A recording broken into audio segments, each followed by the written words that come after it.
The sky above Kelthora Prime burned with the fury of dying ships and falling orbital stations that had protected the planet for 300 years of Peace Chancellor. Mirith stood at the observation window of the Grand Council chamber and watched. Her world end in fire and silence. The Kelthari people had never known war like this. They were a species built for harmony and connection through empathic bonds that let them share feelings and thoughts. Across vast distances, they're two allied species. In the communion, shared similar gifts, and together they had built a civilization based on understanding rather than conflict. The Vrexian dominion. They cared nothing for such ideals. They came with dreadnoughts, the size of cities and armies that moved. Like precision instruments across conquered worlds. 47 star systems had fallen to their methodical advance, and Kelthora Prime was simply next on their list of acquisitions. Chancellor, the last defense platform just went dark. Her military coordinator Thess said through their empathic link. His despair flooded through the connection like ice water in her veins. How long do we have? Mirith asked aloud, though she already felt the answer in the shared consciousness of her dying fleet. 3 hours until they achieve complete orbital control, and maybe 6 before they begin landing ground forces. Thess replied. His physical form stood across the chamber with his crystalline sensory organs dimmed to almost nothing. Mirith turned from the window and faced her council of 12. They represented the best minds of 3 species, and not one of them had an answer to this extinction. We have one option left, she said quietly. The council members stirred with uncertainty, rippling through their empathic network. You cannot mean the archives, Councilmember Varen said with horror clear in both his voice and his emotional broadcast. The precursor vaults are forbidden for good reason. We are already dead.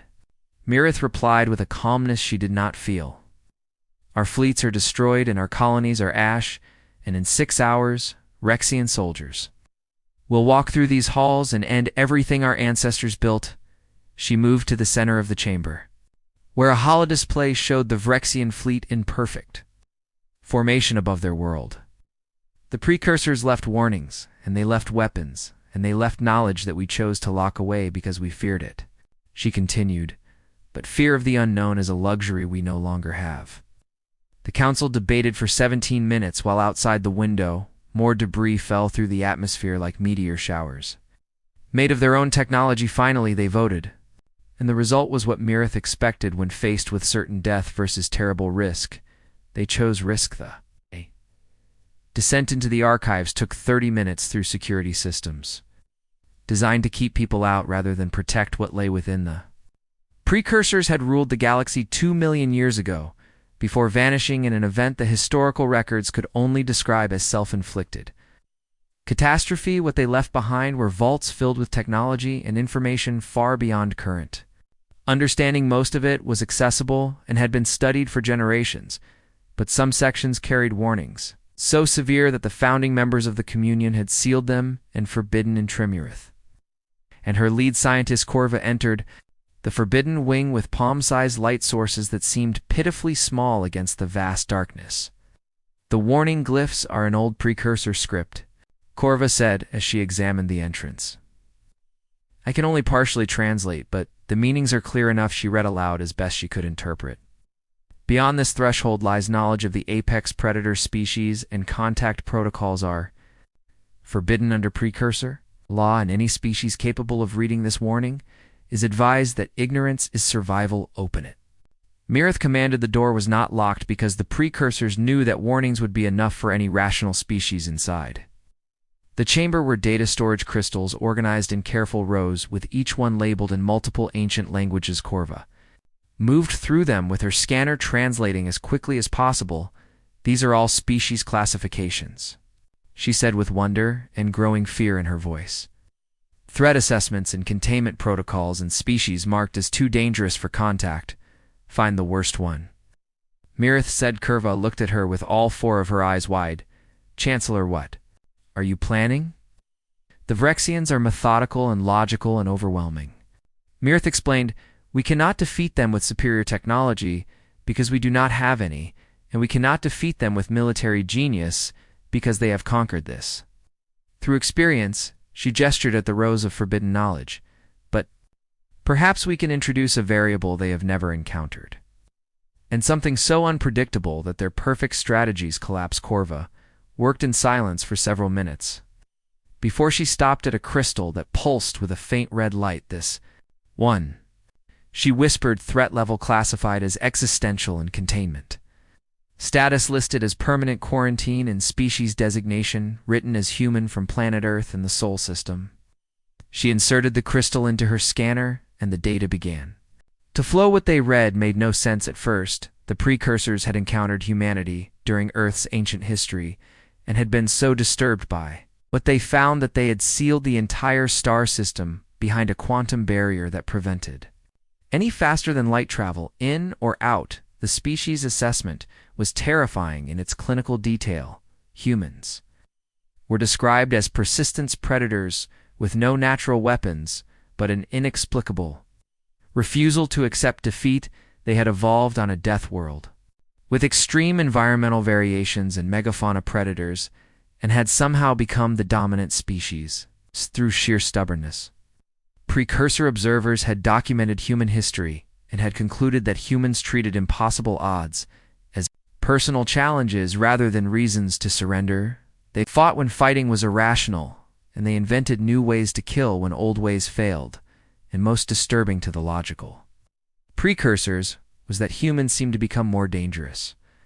When cornered, rather than less, they went extinct, fighting each other. Curva read from the report the precursors predicted that within 1,000 years of achieving nuclear technology, humans would destroy themselves through warfare. Did they?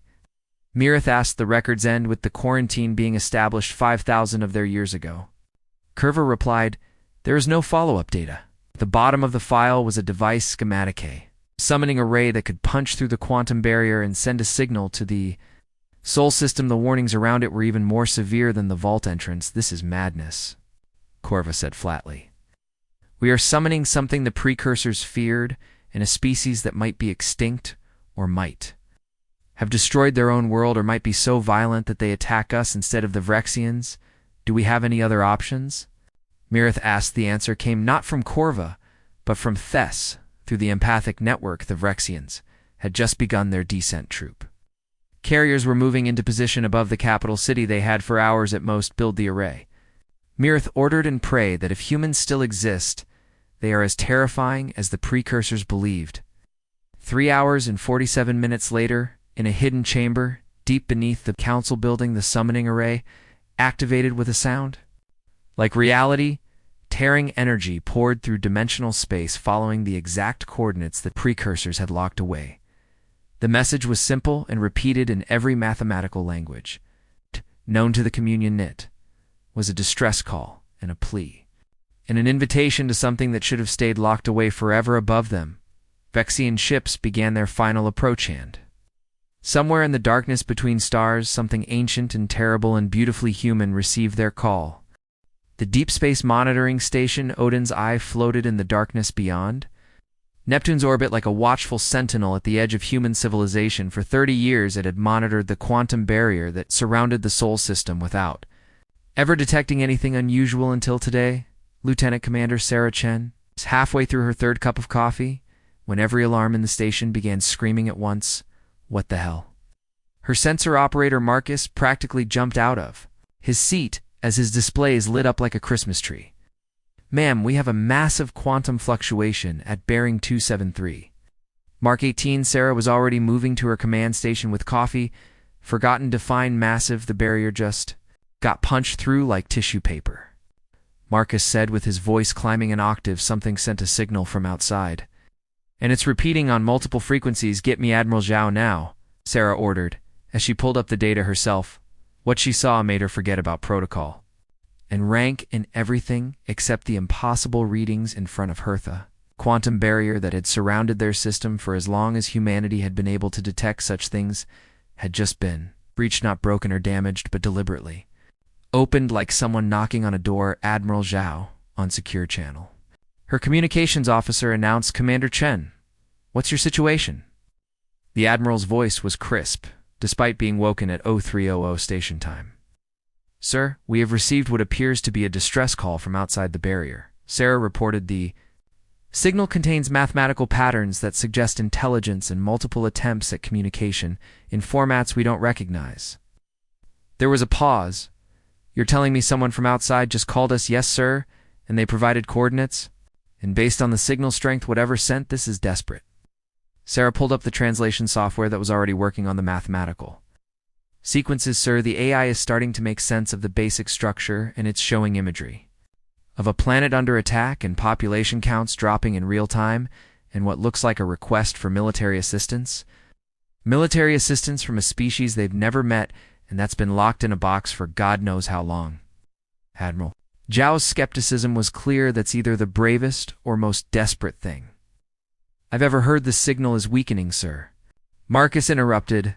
Whatever opened that hole is closing fast. Sarah made a decision that would change human history. Sir, request permission to take the Defiant through that opening and investigate. Chen, that could be a trap or a probe or something. We can't even imagine, yes, sir, but it could also be first contact and someone who needs help, Sarah replied.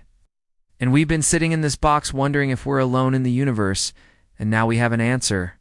Another pause, and Sarah could almost hear the Admiral weighing options. Permission granted, but you take volunteers only, and you stay in contact as long as possible, and if this goes sideways, you get your people home. Understood, sir.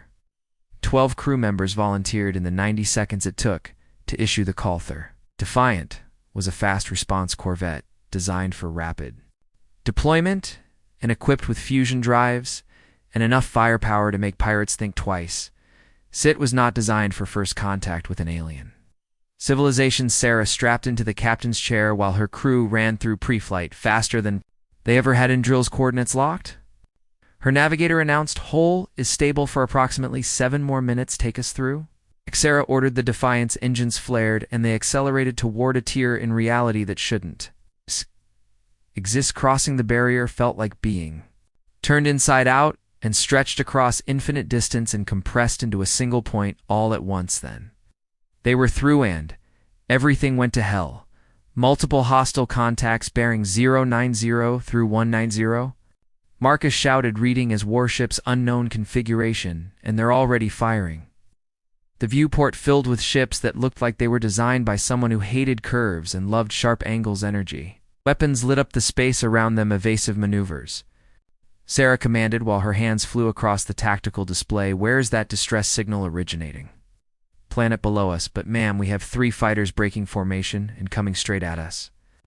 Sarah watched the tactical plot with the calm that came from 15 years of service and way too many simulations.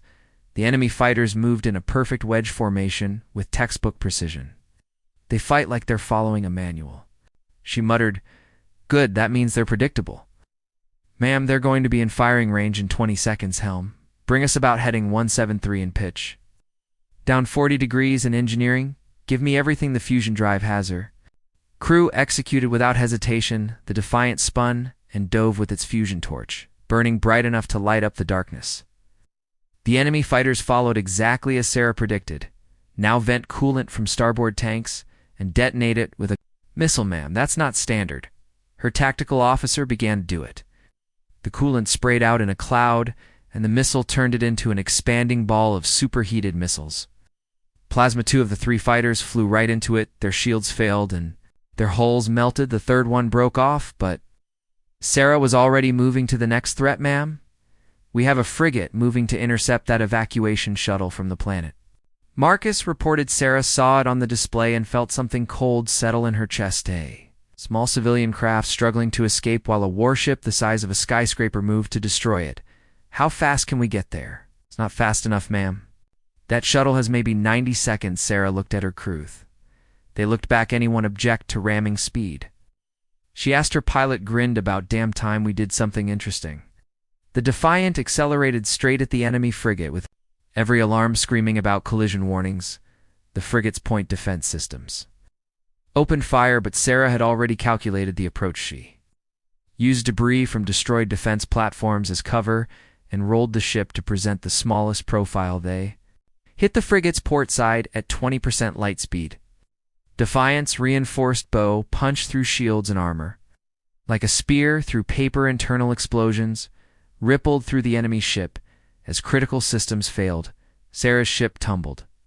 Away with half its systems screaming damage alerts, but they were alive. God. The shuttle was safe, ma'am.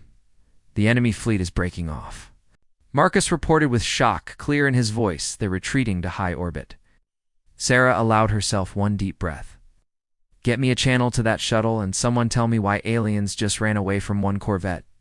The translation software worked. Over time, as contact was established, the voice that came through was musical and filled with harmonics that suggested multiple vocal chords, but the emotion was universal. It was hope you came. The voice said through layers of computer translation, we called into the darkness and you came. We received your distress signal. Sarah replied, what's your situation? We are the Kelthari Communion, and we are dying, and the Vrexian Dominion has destroyed our fleet and taken our colonies and in ours. They will kill everyone on this world. The voice paused. The ancient records said humans were dangerous, and that you would fight when fighting made no sense. And we summoned you because we had nothing left to lose. Sarah pulled up what little data they had on the Battle 3. Planets marked as fallen, and a fleet composition that outnumbered the Communion by factors she didn't want to calculate. One human ship wasn't going to change. Those odds, but she thought about that shuttle and about people calling into the void for help. Guide us to your capital. She said, we need to talk to whoever's in charge. You will help us, voice asked. You are one small ship against an armada?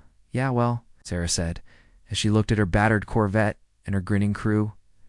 We've got a saying back home, and never tell me the odds. She opened a channel back through the portal to Odin's I-1. Word in her transmission command then, she took her ship down to a planet full of strangers who had bet everything on humanity being exactly as crazy as ancient. Warnings suggested. The Defiant set down in what remained of Kelthara Prime's capital city, with damaged engines smoking and hull plating. Scorched black from atmospheric entry, Sarah Chen stepped off the ramp and got her first look at the people who had summoned humanity.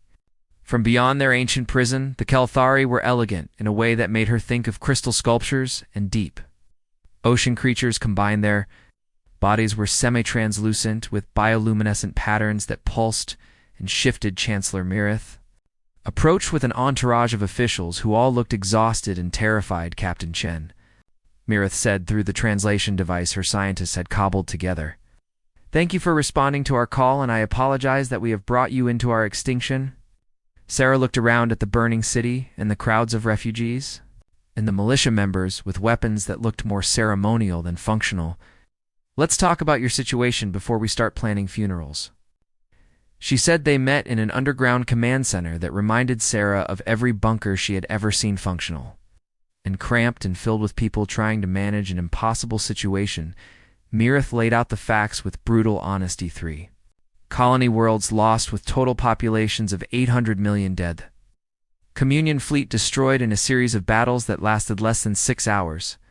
Total enemy ground forces preparing to land within 36 hours. Orbital bombardment. Capability that could reduce the planet to a radioactive wasteland. If resistance continued, we have militia numbering perhaps 200,000, but they are civilians with minimal training. Mirith finished, our weapons technology is defensive in nature and designed to disable rather than kill, and our military doctrine emphasizes retreat and preservation of life. You fight to not die, Sarah said. They fight to win, and that's why. You're losing. She pulled up a holographic display of the city. What resources do you have left that are actually useful in a fight? The Kelthari leaders looked at each other with confusion rippling through their empathic network. Captain, we have industrial facilities and medical centers and food production, and can you make explosives? Sarah interrupted. Bombs and mines and things that go boom. We have chemical plants that could theoretically produce such compounds, but our people have no experience with. We'll teach them. Sarah said. She pointed to sections of the city. What about transportation, infrastructure, and fuel depots and communication networks? All intact, but failing due to lack of power and maintenance. Perfect. Sarah grinned in a way that made the Kelthari unconsciously step back. You're going to think we're crazy, but that's kind of the point. Over the next 8 hours, Sarah and her crew gave the Kelthari a crash course in human military doctrines, specifically the kind of warfare that emerged. When the weaker side refused to play by the stronger side's rules, guerrilla tactics, the Kelthari, militia learned to stop thinking about fair fights and honorable combats. Era taught them to hit and run and to attack supply lines, instead of strong points, to make every street a potential ambush and every building a possible trap. Can't beat them in open battle, so don't fight in the open. She explained to a group of militia commanders who looked horrified and fascinated in equal measure. Make them come into your territory and make them pay for every meter. Asymmetric warfare they have, better ships and better weapons and better training. Sarah's tactical officer Marcus told a crowd of engineers, but you have home field advantage, and you know this city, and you can turn everything they think is safe into a weapon. The engineers learned to booby-trap infrastructure. Fuel lines became improvised explosive devices. Power stations became overload hazards. Even the city's extensive underground tunnel network became a weapon when they started collapsing sections on top of enemy positions. Psychological operations. This was where Sarah's communications officer, Lieutenant Kim, really shined. Wars aren't just won with bullets. She explained they're won when the enemy loses the will to fight. The Kelthari had extensive broadcast capability. Kim taught them to use it when the first Phyrexian dropships began their descent. Kim had every screen in the city showing a single message in Phyrexian script: "Welcome to hell, and we are humans, and we don't surrender."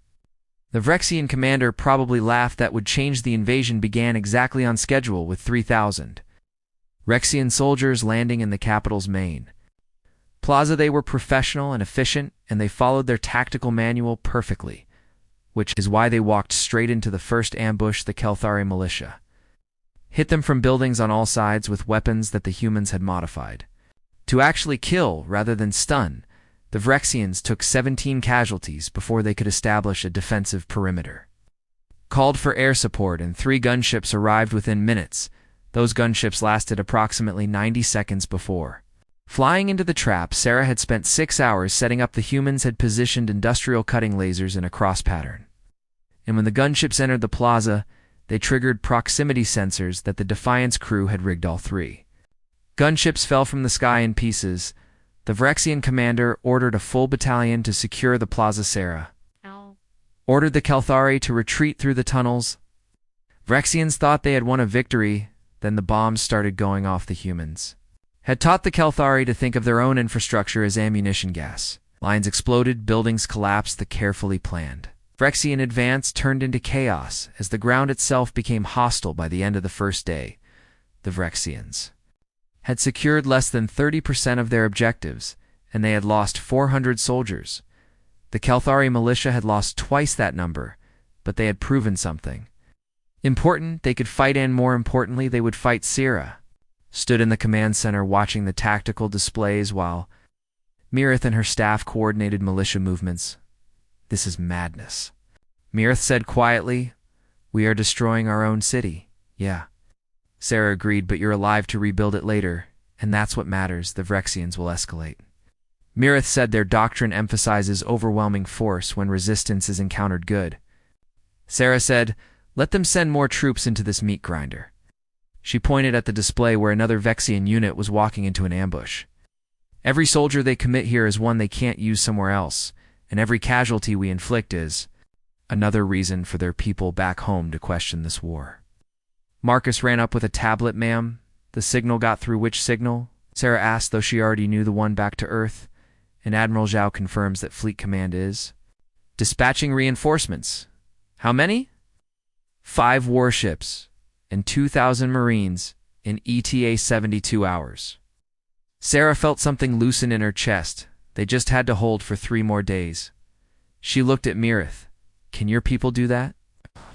Patterns pulsed with colors. Sarah was learning to read as determination. "Captain Chen, my people spent 3 hours building a device to summon humans from beyond a barrier. We didn't understand because ancient warnings said you were terrifying." She gestured at the displays showing Kelthari militia members doing things that would have been unthinkable a day ago. "I think we can be terrifying for 3 more days." That night, the humans taught the Kelthari something else: how to broadcast propaganda loot. Kim had been recording everything since they landed: the Phyrexian casualties and the burning gunships, and most importantly, the faces of Kelthari civilians who refused to run. She broadcast it all on every frequency they could access, not just to the Rexians on the ground, but to their fleet in orbit and to their homeworld. Light years away, the message was simple. This is what happens when you corner people with nothing left to lose. The Vrexian commander demanded orbital bombardment. His superiors denied the requests. Too many of their own people were mixed in with the defenders now. The battle had become exactly what Sarah wanted, personal and messy and impossible to resolve with clean military doctrine. On the second day, the Vrexians learned about improvised explosive devices when a supply convoy disappeared in a series of explosions that made it look like the road itself had attacked them. On the third day, they learned about sniper teams when their officers started dying from impossible distances, and every single day they learned that humans didn't fight fair and didn't care about impossible odds and absolutely refused to quit. Chancellor Mirith stood beside Sarah on the roof of the command center on the evening of the third day. Your reinforcements arrive tomorrow. She said, yes. Will it be enough? Sarah looked up at the sky where Vrexian ships still controlled orbit. Honestly, I don't know, but we're going to find out. She turned to face Mirith. But here's what I do know, and your people just held off an invasion. Force that should have crushed you in hours, and you did it because you stopped fighting like victims and started fighting like you had something worth dying for. The humans taught us that no. Sarah said, we just reminded you, and the willingness to fight was always there, and you just needed a reason to stop being reasonable. Above them, the stars began to shift as new contacts appeared on long-range sensors. Human fleet had arrived and the real war was about to begin. The human fleet emerged from the portal like predators, stepping into new hunting grounds. 5 warships, led by the heavy cruiser Indomitable with Admiral Marcus Webb in command. Behind them came troop transports carrying 2,000 United Earth Defense Force Marines who had volunteered for a mission beyond the barrier that had contained humanity for millennia. The Vrexian fleet outnumbered them for 2-1. The Vrexians expected the humans to request terms or at minimum establish communication protocols. Instead, the human fleet opened fire immediately, all ships weapons free. Admiral Webb ordered from his command chair, target their formation centers and make them spread out. The Indomitable's main railguns spoke with the voice of accelerated metal moving at significant fractions of light speed. Rexian shields lit up and flickered and failed. 3 destroyers in tight formation took hits that punched through their hulls and sent them tumbling out of control. The enemy fleet is breaking formation and attempting to surround us. Webb's tactical officer reported they're trying to use numerical superiority. Let them, Webb said calmly. Navigation plot intercept course for their command ship. Sir, that will take us through the center of their fleet, I know, and that's where we want to be. The human ships accelerated straight into the enemy formation with weapons firing in all directions. It was tactically insane. It was also completely unexpected. The Vrexians had fought dozens of species, and all of them followed logical combat doctrine: preserve your ships and maintain formation, and use range to your advantage. Humans apparently hadn't read that manual. The Indomitable crashed through the Vrexian formation like a bull through a fence. Her escorts followed with weapons blazing and creating a corridor of destruction. Vrexian ships tried to bring weapons to bear, but found themselves shooting at each other as often as at the humans. Enemy command ship dead ahead, in range 2,000 kilometers. The tactical officer announced. Load hunter-killer missiles with neural targeting and fire full spread. 30 missiles erupted from the Indomitable's launch tubes. They didn't fly in neat formations. Instead, they scattered and jinked and behaved like a swarm of angry hornets. Vrexian point defense systems tried to track them, but the missiles were designed for exactly this. Scenario 23 made it through. The Vrexian command ship's shields collapsed, and its bridge section disappeared. In a series of explosions that sent the massive vessel into an uncontrolled spin, their command structure just went dark. Communications reported were picking up confused chatter across all Rexian frequencies. Webb allowed himself a thin smile now. They get to see what we're really about, and all ships begin pattern. Delta 7 pattern. Delta 7 was something human tactical officers had come up with during war games, and then decided was too aggressive for actual combat. It involved using your own ships as bait. The human destroyers broke formation and scattered with each one picking a section of the Vrexian fleet and diving straight at them. The Vrexians took the bait multiple. Ships would pursue each destroyer, while the destroyer led them on a merry chase through debris fields and around destroyed platforms. Then, when the Vrexian ships were strung out and separated, the human cruisers would appear and tear them apart. This is insane. The Vrexian fleet coordinator transmitted on an open channel in accented but understandable English. You are outnumbered, and your tactics will result in your destruction, probably. Webb replied cheerfully, but we'll take a lot of you with us. And that's really all that matters. He cut the channel and turned to his crew. They still don't get it, and they think we're playing to win when we're actually playing to make them lose. In orbit above Kelthra Prime, the battle became a chaotic brawl that violated every principle of fleet combatant. The humans were winning not because they had better ships or better weapons, but because they fought like every engagement was there. Meanwhile, on the surface, the marine transports punched through the orbital battle and descended through atmosphere that was thick with anti-aircraft. Fire Major Sarah Rodriguez commanded the first wave from her drop pod as it rattled and shook. All units, this is actual, and remember, the mission is not to take territory, but to make the enemy wish they had never landed. She broadcast to her battalion. We link up with local militia, and we turn this occupation into their worst nightmare. The drop pods hit the ground in a scattered pattern around the capital city. Rodriguez's pod cracked open, and she rolled out with her rifle already up and scanning for threats of Vrexian soldiers were dug in 300 meters away. They opened fire immediately. Rodriguez's squad returned fire with the disciplined aggression that came from training in Earth's various war zones, suppressing fire. She ordered 2nd Squad flank left, and 3rd Squad rig that building for demo. The Vrexians had fought conventional battles for decades. They had never fought Marines who treated buildings as disposable ammunition. 3rd Squad placed charges, and 3 minutes later, an entire apartment complex collapsed on top of the Vrexian position. Move up. Rodriguez commanded, secure what's left, and find me someone who speaks the local language. That someone turned out to be a Kelthari militia leader named Thess, who approached the Marines with obvious uncertainty. You are the human reinforcements, Thess said through his translator. Yes, and you are the locals who have been holding this city for 3 days, Rodriguez replied. That's damn impressive, Captain Chen. Taught us your ways of fighting. Rodriguez grinned. Then, you know we don't play fair, and show me what you need. Blown up, the combined force of human Marines and Kelthari militia hit the Vrexian occupation forces like a hammer.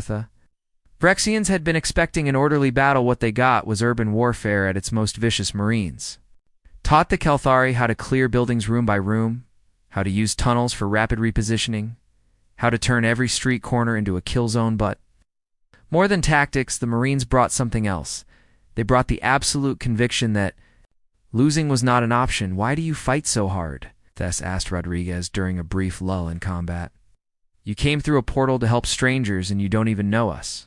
Rodriguez reloaded her rifle. You called for help, and we answered, and that's what humans do. She gestured at her squad. Plus, someone has to show these Vrexian bastards that the galaxy isn't their personal playground. The battle raged for a week in orbit. Admiral Webb's fleet fought a running battle that cost him 2 destroyers, but destroyed or crippled 15 Vrexian ships on the ground. Rodriguez's Marines and the Kelthari militia pushed the Vrexian forces into an increasingly tight perimeter. Vrexians kept waiting for the humans to make a mistake or two, show weakness, or to act rationally. Instead, the humans just kept attacking there like nothing in our databases. The Vrexian ground commander transmitted to his fleet. They don't retreat when they should, and they don't negotiate when they could, and they treat acceptable casualties like suggestions rather than limits. On the 8th day of the battle, the Vrexian High Command made their decision. They sent an ultimatum on all frequencies: surrender immediately, or they would commence orbital bombardment that would sterilize the entire planet. Every living thing would die, but at least the Vrexian forces would be avenged. Chancellor Mirith brought the message to Admiral Webb, who had just landed to coordinate with ground forces. They will do it, she said quietly. Their doctrine allows for total destruction when faced with unacceptable resistance. Webb read the ultimatum, then he did something that shocked everyone in the command center. He laughed. Admiral, this is not Mirith, began Chancellor. With all respect, you still don't understand what you summoned. Webb interrupted. He opened a channel to the Vraxian fleet. This is Admiral Marcus Webb of the United Earth. Defense Force and I have received your ultimatum, then you will surrender. The Vraxian coordinator replied, No, Webb said flatly. We will. Continue fighting, and if you glass this planet, we will hunt down every Vexian ship and colony and outpost until your species is a memory. You cannot possibly, we absolutely can, and we have done worse to each other back home. Webb said humans have a saying in mutually assured destruction, and it means if we're going down, we're taking you with us. He leaned forward. You can try to kill this planet, but we'll make you pay for every meter of ash, and we'll broadcast the whole thing so every species in the galaxy sees what you did, and then we'll spend the next century making you regret it. There was a long silence. You are insane. The Vrexian coordinator finally said, Yeah, we get that a lot. Webb agreed, but here's the thing about crazy people, and we don't bluff. He closed the channel and looked at Mirith. They won't do it. How can you be certain? Because they're logical. And they calculate cost versus benefit. And right now they're realizing that destroying this planet would cost them more than they're willing to pay. He pulled up a star chart, plus we have something else on our side. What is that? Webb showed her. The map every human ship we sent through the portal has been broadcasting. Our location and our capabilities and our complete historical database to every frequency we can access. Why would you do that? Because now every species, the Vrexians, have conquered or are planning to conquer knows that there's an alternative, Webb explained. They know that surrender isn't the only option, and they know that humans exist and that we're willing to help, he smiled. We just started a revolution, and the Vrexians know it. 3 hours later, the Vrexian fleet began to withdraw. The Battle of Kelthera Prime became a wound in the Vrexian consciousness that refused to heal. High Coordinator Zalvex stood before the Dominion, a council in the capital world of Rexia, and presented casualty reports that made the assembled leaders shift uncomfortably in their seats. 3 weeks of continuous combat and 17,000 casualties in 8. Capital ships lost or crippled and 23 lesser vessels destroyed. Zalvex reported with his voice carrying none of the certainty that usually characterized Vexian military briefings against a force that numbered less than 3,000 actual combat troops, the humans. Council member Thrace said with the word carrying weight like a curse. Yes, Zalvex confirmed. The species the precursors locked away, and they fight like nothing in our tactical databases. He brought up footage from the battle Vrexian. Soldiers watching in horror as a human pilot deliberately crashed his damaged fighter into a troop transport rather than eject Marines. Charging fortified positions that any rational species would bypass ships, executing maneuvers that violated basic survival instincts. They do not fight to win. Zalvex explained they fight to ensure we lose, and the distinction is critical. The council watched in silence as the recordings showed human forces turning their own casualties into psychological weapons, broadcasting the names and faces of their dead on all frequencies, turning funerals into recruitment videos, making every loss personal and every sacrifice meaningful. They have a concept they call acceptable losses, Zalvex continued. But their definition differs fundamentally from ours, and we calculate casualties against strategic objectives, and they calculate casualties against emotional impact. He showed more footage, a human squad holding a position for 6 hours against overwhelming odds just to buy time for civilian evacuations, a single human ship ramming a Vrexian cruiser to protect a Kelthari, hospital Marines fighting to exhaustion and then fighting more. They escalate when cornered. Zalvex said every species we have encountered retreats when casualties reach critical thresholds and humans become more aggressive. Council member Vrenix spoke up. Surely, this is tactical incompetence, and a species that wastes resources so carelessly cannot sustain prolonged conflict. That was our assumption. Zalvex agreed until our intelligence division accessed their historical databases. The holographic display changed to show human history wars that lasted decades, conflicts where millions died in nations. Continued fighting weapons of such terrible power that using them guaranteed mutual destruction. They have nearly destroyed themselves approximately 17 times in their recorded history. Zalvex explained, and they view these near extinctions as learning experiences rather than warnings. Brought up footage of human cities rebuilt after nuclear warfare. This is Tokyo after atomic weapons were used against it in their second world. War, and within 50 years, it was one of their largest population centers. Another image, this is their Middle East region, where continuous warfare has persisted for thousands of years, and they still live there, and they still fight, and they never stopped. The council members were silent.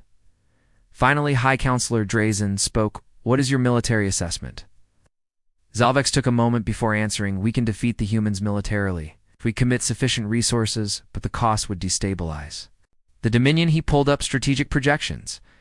To pacify the Kelthari system, with humans defending it, would require 40% of our fleet and sustained occupation. It would cost us territorial control in 3 other sectors and our subject species are already watching. Explain. Drazen commanded the humans broadcast everything from the battle. And every species we have conquered received the transmissions, and they saw species fighting impossible odds and winning. And they saw humans coming to help strangers. Zalvex showed intercepts from their intelligence network resistance movements on conquered worlds, suddenly becoming bolder planetary governments, requesting contact with humanity. Even species that had peacefully joined the Dominion were asking questions about alternatives. The humans have done something we did not anticipate.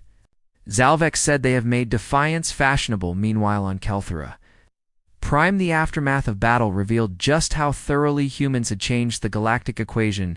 Chancellor Mirith walked through the rebuilt capital alongside Ambassador Chen, who had been appointed as Earth's first official representative to the Communion. Your people are already sending aid, Mirith observed as they passed human construction crews working alongside Kelthari civilians, food and medical supplies and engineering support. Yeah, well, someone's got to help rebuild what we helped blow up, Sarah replied. Plus, it's good practice for when we inevitably have to do this somewhere else. You expect more conflicts? Sarah stopped and looked at Mirith. Chancellor, you summoned humanity into a galaxy that apparently runs on might makes right, and you showed dozens of oppressed species that there's an alternative to surrender. She gestured at the city. This isn't the end of anything, and this is barely the beginning. Mirith's empathic senses picked up something complex from Sarah. Pride, mixed with concern and determination, layered over something darker. You are afraid, Mirith said quietly. Not of the Vrexians, no. Sarah agreed. I'm afraid of what happens when humanity stops being the helpful aliens and starts being the scary ones. She pulled up a data pad showing reports from Earth. Do you know what's happening? Back home right now, and every military academy is studying the Battle of Kelthara, and politicians are arguing about expansion, and corporations are already planning trade routes. Sarah's expression was troubled. We spent thousands of years locked in our own system fighting each other, and now we're out, and we have all that aggression and creativity and stubborn refusal to quit, pointed at a galaxy full of targets. You believe humanity will become like the Vrexians? I believe humanity will become worse if we're not careful. Sarah said the Vrexians conquer for territory and resources and logical strategic objectives. She looked up at the stars. Humans will conquer for spite or revenge, or because someone told us we couldn't, or just to prove a point, and we are very good at justifying terrible things when we decide the cause is important. Mirith felt the weight of that truth. What do? You keep us honest? Sarah said. The Keltharian species like you remind us that there's value in mercy and cooperation and building instead of destroying. She smiled slightly. Plus, you've got something humans respect more than strength. What is that? You had the courage to ask for help when you needed it, and that takes a special kind of bravery. Back on Vrexia, the Dominion Council made their decision. We withdraw from the Kelthari sectors. High Counselor Drazen announced all forces are to disengage and return to core territories. The other species will see this as weakness. Council member Thrace protested. They will see it as pragmatism. Drazen corrected. We do not withdraw, because we cannot win, but because the cost of winning exceeds the value. He brought up strategic models. If we continue fighting the humans, we validate their narrative, and we make martyrs of everyone we kill, and we inspire more resistance across our territories. Zalvex added his analysis. Our intelligence suggests that human fleet command is already planning expeditions to contact other species, and they are offering protection and alliance. And trade, let them. Drazen said the humans will learn what we learned, and that maintaining an empire is far more difficult than conquering one, and when they face the same challenges we have faced perhaps, they will understand our choices, but Drazen was wrong about. One critical thing, humans weren't interested in empire, they were interested in something far more dangerous: friendship. Backed by overwhelming force.